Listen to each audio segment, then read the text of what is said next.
Hello दोस्तों, जय माता दी। स्वागत है आपका हमारे यूट्यूब चैनल व्रत त्योहार RRS में। आशा करती हूँ आज जो हम आप लोगों को कथा कहेंगे वो कथा आप लोगों को बहुत अच्छी लगेगी। मीराबाई की अनोखे प्रेम की कथा है, अध्याय 118। तो चलिए शुरू करते हैं कथा करने से पहले अगर आपको हमारी चैनल पे ये कथा अच्छी लगे तो हमारे चैनल को सब्सक्राइब ज़रूर करें, बेल आइकन ज़रूर दबाएं, जिससे आपको अगली कथाएं सबसे पहले आपके पास आ जाएंगे। और कमेंट्स में अपनी प्रतिक्रियाएं ज़रूर दें। तो चलिए शुरू करते हैं। द्वारिका में मीरा का श्री कृष्ण दर्शन के लिए विरह दिन प्रतिदिन बढ़ने से उनकी दासियां मीरा की असमान शारीरिक स्थिति को ले अत्यंत चिंतित थी। एक दिन एक सावरे नव किशोर योगी के स्पर्श से और मंत्र उच्चारण से मीरा स्वस्थता लाभ करती है। मीरा को जोगी की हंसी और छवि में ठाकुर जी की ही अनुभूति होती है। मीरा के पूछने पर जोगी सजग होकर बोला, देवी, मेरी सूरत आपके स्वामी से मिलती है, पर मैं वह नहीं। यह तो माया का एवं आपका प्रेम है। देवी, जो आपको सर्वत्र प्रभु ही दिखाई देते हैं, पर एक बात है कि आप सचमुच ही बड़भागी है। आपकी व्याकुलता ने प्रभु को व्यथित कर दिया है। वह आपसे मिलने को वैसे ही व्याकुल है जैसे आप व्याकुल हो रही हैं।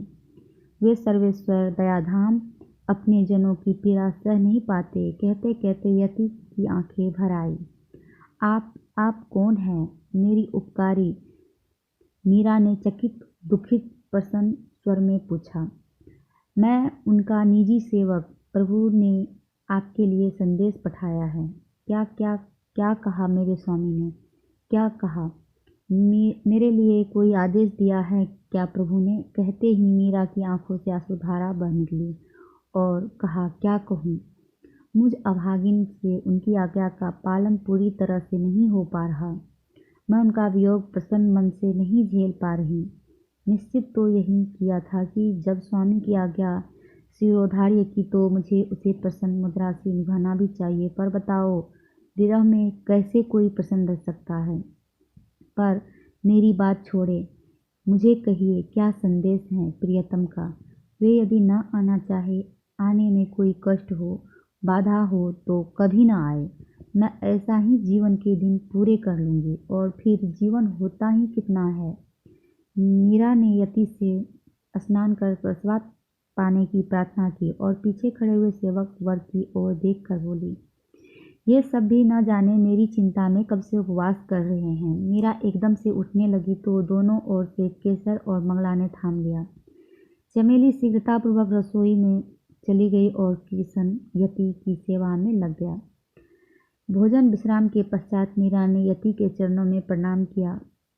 देव, आप जो भी हो, आपने मुझे सांत्वना प्रदान की है। आप मेरे पति का संदेश लेकर पधारे हैं, अतः आप मेरे पूज्य हैं। यद्यपि मेरे प्राण मेरे प्रियतम का संदेश सुनने को आकुल है, फिर भी कोई सेवा स्वीकार करने की कृपा करे तो सेविका कृतार्थ होगी। सेवक की क्या सेवा देवी? स्वामी की प्रसन्नता ही उनका वेतन भी है और सेवा ही व्यवसान। आपकी यदि कोई इच्छा हो तो पूर्ण कर मैं स्वयं को बड़भागी अनुभव करूँगा। अंधे को क्या चाहिए भगवान? 2 आँखें और चातक क्या चाहे 2 बूंद स्वाति जल। मेरे आराध्य की चर्चा कर मुझे शीतलता प्रदान करें। क्या प्रभु कभी इस सेविका को याद करते हैं? क्या कभी दर्शन देकर कृतार्थ करने की चर्चा भी करते हैं?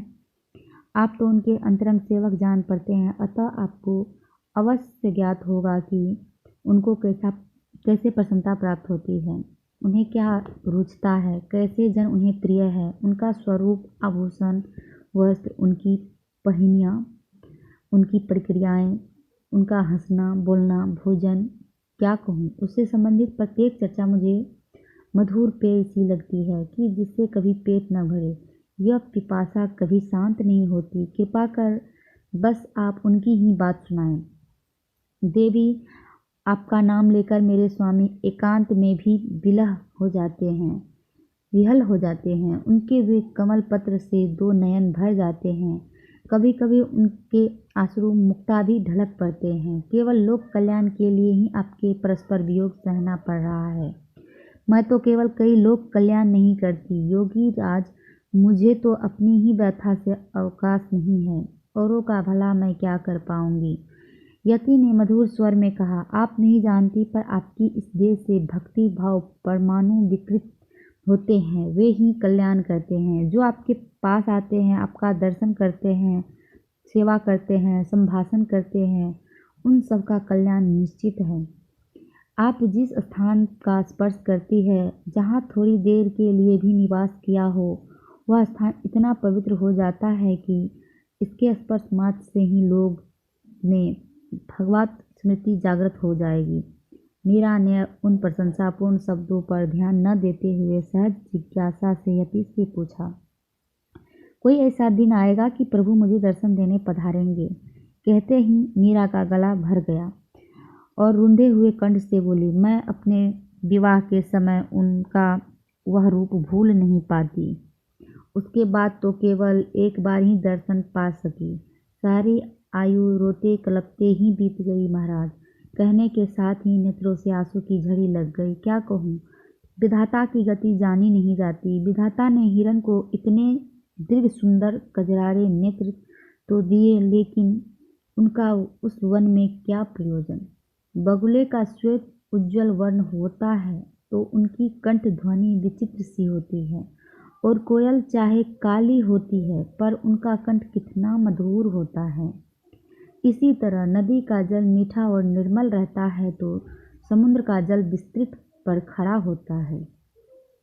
यह तो प्रारब्ध के खेल हैं कि किसके भाग में क्या आता है। कहीं तो मूर्ख को भी इतना सम्मान और यश मिलता है और कहीं विद्वान को हाथ फैलाना पड़ता है। इसी तरह महाराज, मेरी भक्ति कीर्ति का मेरे लिए उनका क्या प्रयोजन, जब मेरे प्रभु ने ही अभी मेरी भक्ति को स्वीकार नहीं किया। राम कहिए गोविंद कहिए मेरे, राम कहिए गोविंद कहिए मेरे, संतो कर्म की गति न्यारी, संतो बड़े बड़े नयन दिए मृग नन को बन बन फिरत उठारी। उज्जवल बरन दीनी बगल को कोयल करती निठारी, संतो कर्म की गति न्यारी, और नदी पंजल निर्मल कीनी, समुद्र कर देनी खारी। संतो कर्म की गति न्यारी, मूर्ख को तुम राज दियत हो, पंडित फिरत भिखारी। संतो कर्म की गति न्यारी।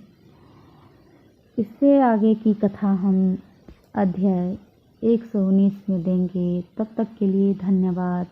जय माता दी।